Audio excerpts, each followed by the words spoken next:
দর্শক আপনাদের স্বাগত জানাই ৭১ রন্ধেভু অনুষ্ঠানে। আপনাদের সাথে আছে আমি সৈয়দ ইশতিয়াক রেজা। আমাদের আজকের অতিথি Belal Uddin, chief technical specialist advocacy alive and thrive. Mister Belal, আপনাকে স্বাগত আমাদের স্টুডিওতে। Thank you. Alive and thrive দর্শক একটি বেসরকারি উন্নয়ন সংস্থা, যুক্তরাষ্ট্র ভিত্তিক, এবং এর পটভূমি কি সেটাই প্রথমে জানতে চাইব মিস্টার বেলাল আপনার কাছ থেকে। ধন্যবাদ আপনাকে mister Ishtiaq Reza. Alive and thrive সত্যিকার অর্থে এটি কোনো সংস্থার নাম নয়, এটি একটি ইনিশিয়েটিভের নাম। আর এই ইনিশিয়েটিভটা মূলত আমরা বাস্তবায়ন করছি সারা পৃথিবীর 3টি দেশে। এটি হচ্ছে একটি বাংলাদেশ, একটি ভিয়েতনাম, আরেকটি হচ্ছে ইথিওপিয়া। একটি কনসোর্টিয়াম আছে এটাকে বাস্তবায়ন করার জন্য সারা পৃথিবীব্যাপী, যেটার মূল অর্গানাইজেশন হচ্ছে FHI 360। এর সাথে আছেন সেভ দ্য চিলড্রেন, এর সাথে আছে GMMB, এর সাথে আছে ইফরি, এর সাথে আছে UC ডেভিস, ব্র্যাক এবং ওয়ার্ল্ড ভিশন। আপনি হয়তো জানেন যে আমাদের দেশে এখনও অর্ধেকের থেকে বেশি শিশু অপুষ্টিতে ভোগে। আমরা একটি নতুন স্লোগান এখানে নিয়ে আসছি, যেটাকে বলছি যে পুষ্ট শিশু উজ্জ্বল ভবিষ্যৎ। অর্থাৎ বিভিন্ন গবেষণায় যে বিষয়টি প্রমাণিত হয়েছে এবং আমাদের দেশেও, সেটি হচ্ছে যে আমরা সবসময় বলি যে আমাদের যেটা নেক্সট জেনারেশন, আপকামিং জেনারেশন, আমরা যদি তাদেরকে সঠিকভাবে গড়ে তুলতে না পারি, তাহলে কিন্তু দেশের যে সত্যিকার ভবিষ্যতের কথা আপনারা স্বপ্ন দেখি, সেই স্বপ্নটি অর্জন করা সম্ভব নয়। তো আমরা দেখেছি যে কোনো কিছু কি যদি আপনি তৈরি করতে চান, ধরা যাক যে একটি হয়তো বড় বিল্ডিং আপনি তৈরি করতে চান, তো সেটার জন্য কিন্তু আপনাকে প্রথমে ভাবতে হয় ভিত্তিটা, যে আপনি ভিত্তিটাকে কিভাবে তৈরি করছেন। এমনিতে এলাইভ এন্ড থ্রাইভের আপনি অনেকগুলো সংস্থার কথা বলছেন, কিন্তু আমি যতদূর দেখেছি যে আপনাদের মূল ইনিশিয়েটিভটা বোধহয় নিয়েছিল গেটস অ্যান্ড মিলিন্ডা। জি, এটি হচ্ছে মেলিন্ডা অ্যান্ড বিল গেটস ফাউন্ডেশনের সাপোর্টে একটি প্রোগ্রাম, এবং তারা মনে করছে যে সারা পৃথিবীব্যাপী কিন্তু এই সমস্যাটি কোথাও না কোথাও কোনো না কোনোভাবে স্বল্প কিংবা একটু ব্যাপক আকারে বিদ্যমান, যেটা হচ্ছে যে আমাদের এই 3টি দেশের কথা যেটি বলা হচ্ছে সেখানে আরও বেশি। তো আমরা এটাকে বলি যে একটা লার্নিং গ্র্যান্ট। আমরা এই 3টি মডেল এখানে বাস্তবায়ন করছি, যেটা আমরা আশা করি যদি সাকসেসফুল হয় সারা পৃথিবী এই লার্নিংগুলোকে নিয়ে তাদের দেশে। এমনিতে বাংলাদেশে কি কি কার্যক্রম চলছে? বাংলাদেশে যে কার্যক্রমটা করা হচ্ছে, যেহেতু আমাদের মূল ফোকাসটা হচ্ছে, যেহেতু ভিত্তির কথা বলা হচ্ছে, এই ভিত্তিটা হচ্ছে কি হিউম্যান জেনারেশনের ভিত্তি।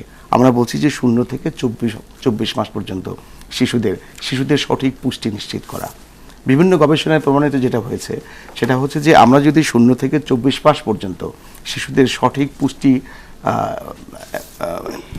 দিতে ব্যর্থ হই, তাহলে সেই শিশুটির কাছ থেকে ভবিষ্যতে যা কিছু আমরা আশা করতে চাই সেটা কিন্তু আমরা আশা করতে পারবো না। এবং এর মধ্যে সবথেকে গুরুত্বপূর্ণ সময় বিভিন্ন গবেষণায় প্রমাণিত হয়েছে, সেটা হচ্ছে 0 থেকে 24 মাস, মানে প্রথম 2 বছর। প্রথম 2 বছর। এখন এর মধ্যে ধরা যাক যে একটি ছোট্ট করে যদি বলি, আমরা বলি যে আর্লি ইনিশিয়েশন, এটাকে বাংলা করে বললে যে শিশুর জন্মের 1 ঘন্টার মধ্যে তাকে মায়ের বুকের দুধ দেয়া। আমরা হয়তো শাল দুধের কথা শুনেছি, আমাদের সামাজিক বিভিন্ন আপনি জানেন যে আচার আমরা কখনো কখনো আমরা ইনহেরিটেড করেছি, এবং যেগুলো হয়তো করে থাকি, যেমন শাল দুধকে অনেকেই মনে করে যে না এটা বোধহয় খারাপ জিনিস, এটা ফেলে দাও, পিউরিফাইড না। কিন্তু দেখা যাচ্ছে শুধুমাত্র যদি 1 ঘন্টার মধ্যে আমরা শাল দুধ দিতে পারি আমার বাচ্চার মুখে, তাহলে এটা শুধুমাত্র 1 ঘন্টার মধ্যে যদি দিতে পারি, তাহলে এটা 13% শিশু মৃত্যু কিন্তু রোধ করতে পারে। এটা হচ্ছে যে একটা শিশুর প্রথম অ্যান্টিবায়োটিক আপনি বলতে পারেন, শিশুর প্রথম পুষ্টি, যেটা কোনোভাবে ফেলে দেওয়া উচিত নয়। আমরা সেই জায়গাটাকে মানুষগুলোকে অ্যাওয়ার করার চেষ্টা করছি সবাইকে, সেটি শুধুমাত্র দরিদ্র নয়, শুধুমাত্র মধ্যবিত্ত। এই যে early initiation plus exclusive breast feeding এবং IYCF যেটা ইনফ্যান্ট ইয়াং চাইল্ড ফিডিং, এর মধ্যে কমপ্লিমেন্টারি ফিডিংটাও রয়ে গেছে। এই সামগ্রিকভাবে এই 3টা ক্ষেত্রে টার্গেট কতগুলো শিশু আছে বাংলাদেশে? সমস্ত শিশু। অনেকেই মনে করে থাকে যে এটা বোধহয় শুধুমাত্র আমাদের যারা গরিব শিশু কিংবা গ্রামে যারা থাকে তাদের মধ্যে সীমাবদ্ধ, কিন্তু গবেষণায় প্রমাণিত হয়েছে যেটা শহরে যারা উচ্চবিত্ত ফ্যামিলি, তাদের মধ্যে এরা প্রায় 20% এই কাজটি কিন্তু করেন না, মানে সচেতনতা না থাকার কারণে করে না। এখানে আরেকটি বিষয় বোধহয় উল্লেখ করা দরকার, সেটি হচ্ছে যে আমরা যখন এক্সক্লুসিভ ব্রেস্ট ফিডিংয়ের কথা বলছি, বিষয়টা হচ্ছে এরকম, বলা হচ্ছে যে 0 থেকে 6 মাস শুধুমাত্র বুকের দুধ, এমনকি 1 ফোঁটা পানিও না। এখন আপনি যদি 1 ফোঁটা পানি দিয়ে ফেলেন, তাহলে কিন্তু এটার এক্সক্লুসিভ ব্রেস্ট ফিডিং থাকলো না। পানি গবেষণায় প্রমাণিত হয়েছে যে শুধুমাত্র বুকের দুধ 0 থেকে 6 মাস পর্যন্ত। অনেকেই একটা বিষয় বলে যে না বাচ্চা মায়ের দুধ পায় না, আপনি দেখবেন যে এটা একটা কমন প্রবলেম, আমরা শুনতে দেখি যে না, বাচ্চা দুধ পাচ্ছে না। বিষয়টাতে এই সমস্যাটা আসলে আমার, বাচ্চার না। এখন দুধ পাচ্ছে না মানে কি, আপনি হয়তো মনে করছেন যে আপনার বাচ্চাকে প্রচুর খাওয়াতে হবে। এখন সেটা হয়তো অনেক সময় হয়েও থাকে, যেমন হয়তো আমরা কিভাবে প্রপারলি এটাকে অ্যাটাচ করতে হয়, বাচ্চাকে কিভাবে দুধ খাওয়াতে হয়, এই অ্যাটাচমেন্টগুলো সম্পর্কে আমাদের ধারণা হয়তো এখনও সীমিত পর্যায়ে। বৈজ্ঞানিক ধারণা প্রসূত বিষয়গুলোকে নিয়ে আমরা হয়তো সেগুলোকে প্র্যাকটিস করছি না। এই বিষয়গুলোকে অ্যাওয়্যার করা। এমনি কমপ্লিমেন্টারি ফিডিংয়ের ক্ষেত্রে যেই প্রবলেমটা বা যেই প্রতিবন্ধকতাটা, একটা হলো বাজারে পাওয়া যাওয়া নানা খাদ্য, সেইটা মোকাবেলা করছেন কি করে? সেটা মান নিয়েও তো প্রশ্ন আছে, সেটা পুষ্টি নিয়ে অনেক ধরনের প্রশ্ন আছে। হ্যাঁ, এটা খুবই সুন্দর একটি প্রশ্ন আপনি বলতে পারেন। আমরা কিন্তু বলছি যে ঘরের তৈরি খাবার, খুব ইন্টারেস্টিং একটা বিষয়। আপনি বহুজাতিক কোম্পানির বিজ্ঞাপনের সাথে তার মার্কেটিংয়ের সাথে পেরে উঠবেন কি করে? সে কারণেই কিন্তু আজকের এই উদ্যোগটি, সেই কারণেই এই উদ্যোগটি যে মানুষকে যদি আপনি সচেতন করতে পারেন, সব কিছুই সম্ভব। আপনি যদি বুঝতে পারেন সন্তান কি, সন্তানের থেকে কি আর প্রিয় আর কাছের আর কেউ আছে? সুতরাং আপনি যা কিছু করছেন, আমরা কিন্তু সবাই বলি আমি যা কিছু করছি আমার সন্তানের জন্য, আমার পরিবারের জন্য। আপনি যদি জানেন যে 0 থেকে 6 মাস পর্যন্ত শুধুমাত্র বুকের দুধ না খাওয়িয়ে অন্য কিছু খেলে আপনার শিশুর ভবিষ্যৎটাকে আপনি নষ্ট করছেন, এটা যদি আপনি সত্যিকার অর্থে জানেন, আপনি কিন্তু বাজারের ওই ফর্মুলা ফুডের দিকে আপনি যাবেন না।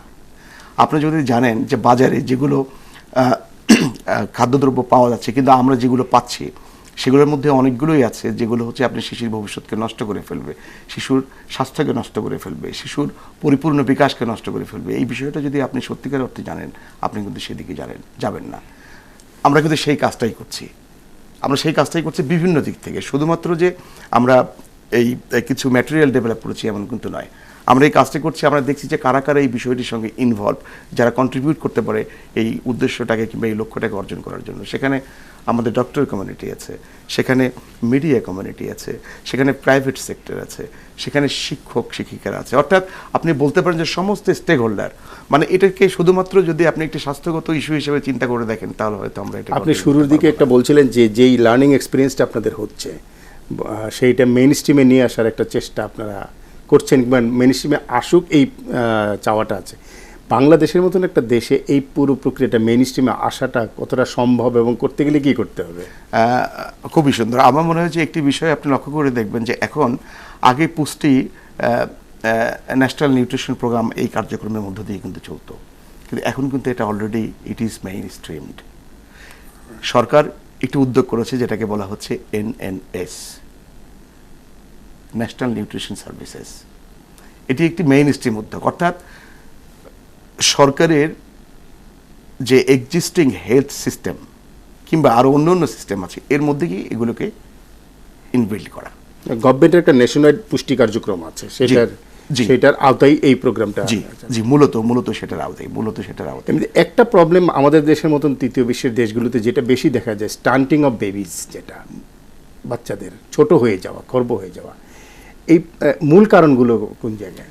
একটি খুব সুন্দর একটি প্রশ্ন। একটি খুব রিসেন্টলি আমরা একটি গবেষণা করেছি ICDDF's সঙ্গে। স্টান্ডিংয়ের অনেকগুলো কারণ, তার মধ্যে একটি কিন্তু কারণ সেটা হচ্ছে যে হাইজিনিক প্র্যাকটিস। স্পেশালি হচ্ছে যে আপনাকে বাচ্চাকে খাওয়ানোর সময় আপনার হাতটাকে ঠিকমতো পরিষ্কার করা হচ্ছে কিনা, বাচ্চার ফুডগুলোকে প্রিপারেশন করার সময় আপনার হাতটাকে ঠিকমতো পরিষ্কার করা হচ্ছে কিনা। দেখা যাচ্ছে যে মূলত স্ট্যান্ডিংয়ের ছোটোবেলায় যেটা মূল কারণ বিভিন্ন অসুখ বিসুখ, এবং এই অসুখ বিসুখগুলোর মেইন সোর্স হচ্ছে আপনার এই হাইজিনিক প্র্যাকটিসটা। তার মধ্যে একটা মেইন সোর্স হচ্ছে আপনি যে সঠিকভাবে আপনি হাতটাকে পরিষ্কার করছেন। হ্যান্ড ওয়াশিং প্র্যাকটিসের কথাটা আমরা এই হ্যান্ড ওয়াশিং প্র্যাকটিসের কথা বলছি কিন্তু এটা, এবং এটা প্রমাণিত কিন্তু শুধুমাত্র যদি আপনি সঠিকভাবে বাচ্চার ফুড হ্যান্ডেলিং কিংবা বাচ্চার ফুড তৈরি করার ক্ষেত্রে এবং তাকে খাওয়ানোর ক্ষেত্রে যদি আপনি সঠিকভাবে হাতটাকে পরিষ্কার করেন, তাহলে আপনার 14% স্টান্টিং কমবে। এটা গবেষণায় প্রমাণিত। এখন আমরা আরও স্টাডি করে দেখেছি যে এটা কেন করছে না। বেশিরভাগ ক্ষেত্রেই দেখা যাচ্ছে এর গবেষণার ফলাফল সেটা হচ্ছে যে এই হ্যান্ড ওয়াশিং স্টেশনটা, হাইজিনিক প্র্যাকটিসটা অ্যাভেলেবল না। Hygienic practice means specially hand washing যে স্টেশন, অর্থাৎ আপনি বাচ্চাকে আপনি যেখানে খাওয়ান, গ্রামে সাধারণত এখনও কিন্তু আমরা বলি যে এটা কলের পাড়। মিস্টার বেলাল, আপনার কাছে আমরা আসবো, আবার একটা বিরতি নেব আমরা। দর্শক, আপনারা দেখছেন একাত্তর রন্ধেবু, কথা বলছি বেলাল উদ্দিনের সাথে। উনি 11th রাবে আছেন। একটা বিরতিতে যাচ্ছি, ফিরে আসছি খুব শীঘ্রই, আমাদের সঙ্গে থাকুন।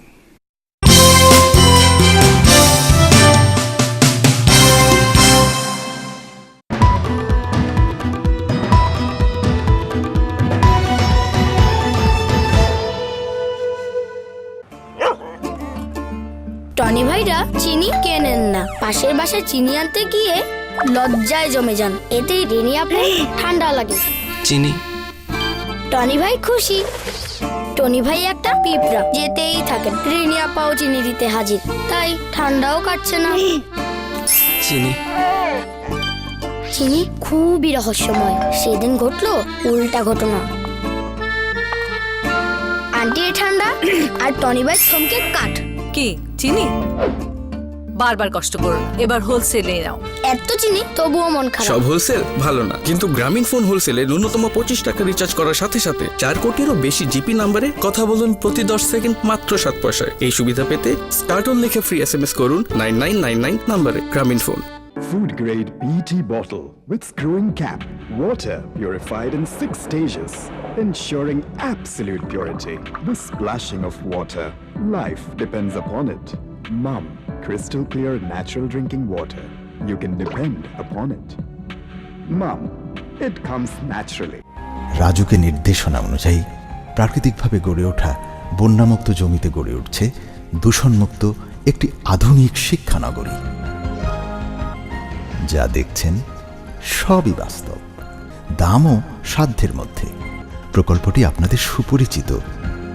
আধুনিক নগর জীবনের সব সুবিধা নিয়ে গড়ে উঠছে নব উত্তরার আরেক শহর, আশুলিয়া মডেল টাউন। চোখ মেলে তাকালেই মনের আঙিনায় চলছে মেলা, হাজারো রং আর রূপের অপরূপ আলোর খেলা। চোখের যে কোনো অসুখে সুখ এনে দিতে বাংলাদেশ আই হসপিটালে আছে সেরা বিশেষজ্ঞ এবং সাধ্যের মধ্যেই সর্বাধুনিক প্রযুক্তি ও আন্তরিক সেবা। Bangladesh eye hospital, eye care we care. Suntop packet চিনি, উন্নত মানের ঝরঝরে সানটপ প্যাকেট চিনি, নিত্যদিনের আয়োজনে।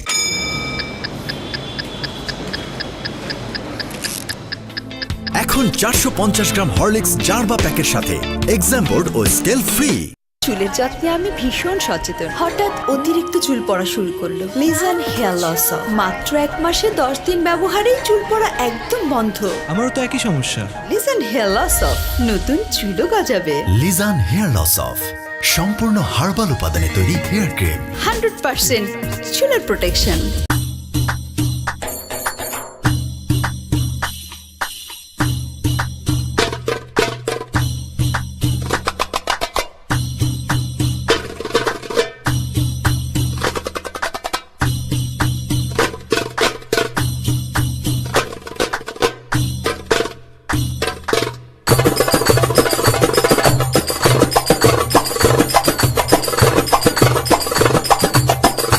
এখন সবাই সবখানে দেখছে 100, কারণ গ্রামীণ ফোন প্রিপেইডে 50 টাকা বা বেশি রিচার্জে 100% বোনাস টক টাইম। তাই রিচার্জ করে টক টাইম দ্বিগুণ করুন এখনই।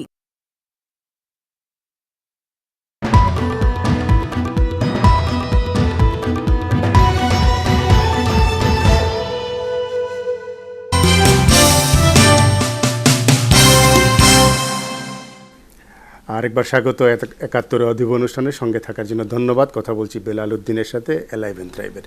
বিরতির আগে আমরা যেখানে ছিলাম যে স্টান্টিং প্রবলেমটা কিন্তু কমন, কিন্তু সারপ্রাইজিংলি খুব আনরিকগনাইজড বাংলাদেশের মতন দেশগুলোতে, খুব বেশি আলোচনায় আসে না। বাট বলা হয় যে স্টান্টিংয়ের কারণে ওভারঅল ন্যাশনাল গ্রোথের একটা সমস্যা আছে, জিডিপিকে এফেক্ট করে, এমনকি বড় মানুষের কার্যক্ষমতাকে এফেক্ট করে। আপনি যদি একটু বলেন। আমি যদি ছোট্ট করে এইভাবে একটু শুরু করি, যে আমাদের একটা প্রধানত মিসকনসেপশন কিন্তু আছে। স্টান্টিং মানেটা কি? সেটা হচ্ছে যে বয়সের তুলনায় আপনার উচ্চতা কম।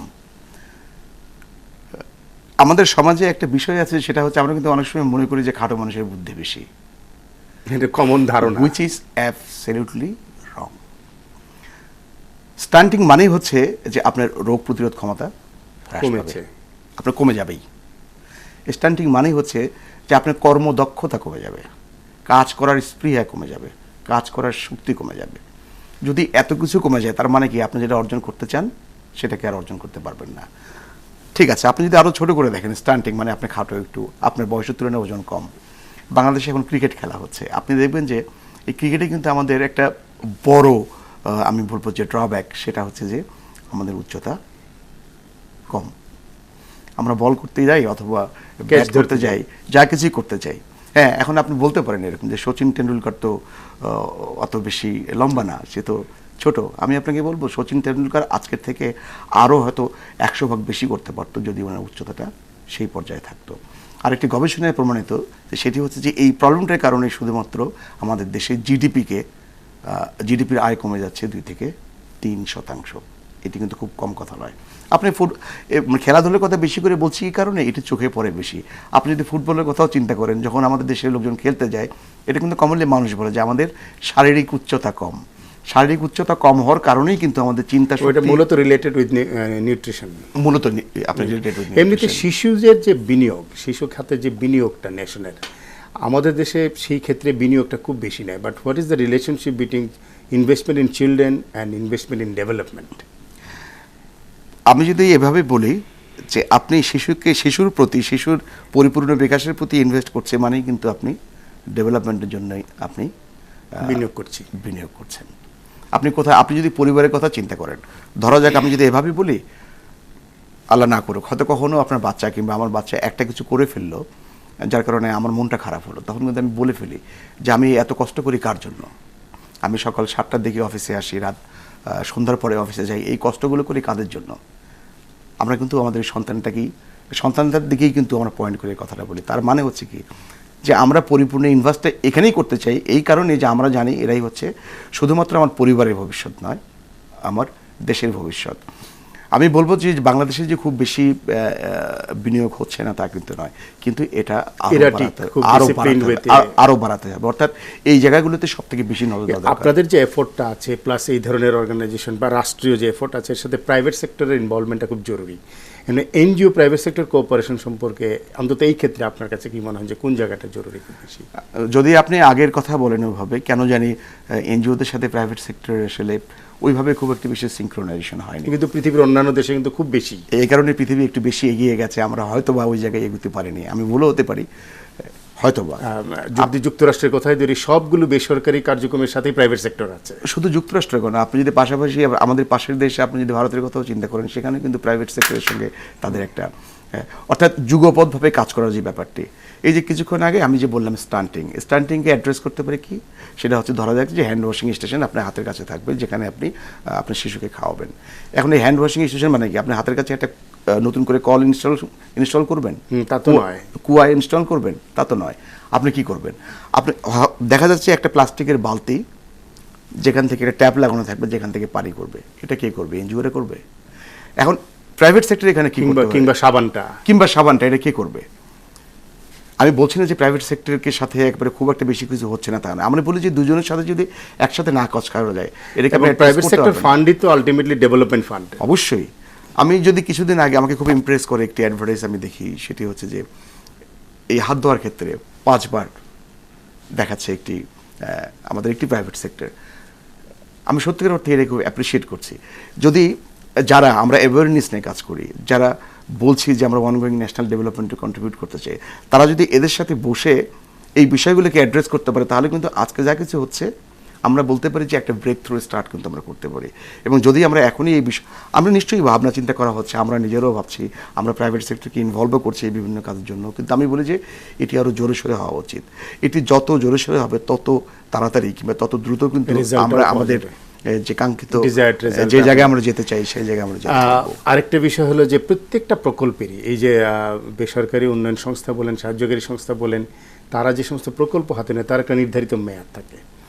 বেশিরভাগ ক্ষেত্রে আমাদের এক্সপেরিয়েন্স হলো যে মেয়াদ শেষে ওই জায়গাটা আর অ্যাড্রেস করা হয় না, ফলে যেটুকু সাফল্য অর্জিত হয়েছিল সেইটুকু থেকে আবার পেছনে ফিরতে শুরু করা হয়। এই ক্ষেত্রে অ্যালাইভ এন্ড থ্রাইভের প্রজেক্ট শেষ হলে আমাদের জায়গাটা কোন জায়গায়? আপনি এই প্রজেক্ট কিংবা প্রকল্প এই শব্দটি উচ্চারণ করার মধ্য দিয়ে কিন্তু বলেছেন যে তার মানে it has a definite time frame. Project আসলে কি? আমরা একটি জিনিস উন্মুক্ত করে দেখাতে চাই। আমরা কে? প্রজেক্ট যখনই বলছি, প্রকল্প যখনই বলছি, তার মানে কিন্তু সারা নির্ধারিত মেয়াদ থাকবে না। আমরা কাকে দেখাতে চাই? যারা এই দেশটাকে এগিয়ে নিয়ে যাবে, সেটা হচ্ছে আমাদের মূলত হচ্ছে এটা পাবলিক সেক্টর। আপনি যেটি বললেন যে প্রাইভেট সেক্টর, অর্থাৎ পাবলিক সেক্টরে একটা সময় প্রাইভেট সেক্টরকে নিয়ে আসবে। কিন্তু এই প্রত্যেকটা বিষয় আমরা ইনবিল্ড করার চেষ্টা করছি, আমাদের যে পাবলিক সেক্টর সেটার মেইন স্ট্রিম করার যে কথাটা আপনারা বললেন, যেটা এনএনএস এর মাধ্যমে হচ্ছে।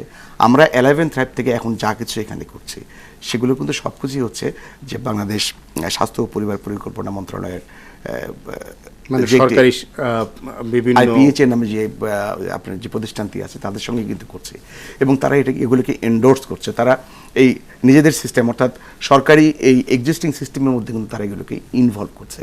সো সেটাই হবে আমাদের হচ্ছে যে মূল উদ্দেশ্য, যে সেটা হচ্ছে যে এই প্রকল্পটি চলে যাবে কিন্তু কর্মটি কিন্তু থেমে থাকবে না, বরং এই কর্মটি তাদের মধ্যেই থাকবে যারা এটাকে এগিয়ে নিয়ে যাবে। পাশাপাশি আমরা যখন এই অ্যাওয়ারনেসের কথা বলি, মানুষ এর রোলে তো এই মানুষ যদি অ্যাওয়্যার হয় নিশ্চয়ই এটাকে টেনে নিয়ে যাবে, সেই প্রত্যাশাতেই থাকলাম এবং আশা করছি যে আপনাদের এই উদ্যোগ আগামী দিনগুলোতে কন্টিনিউ করবে।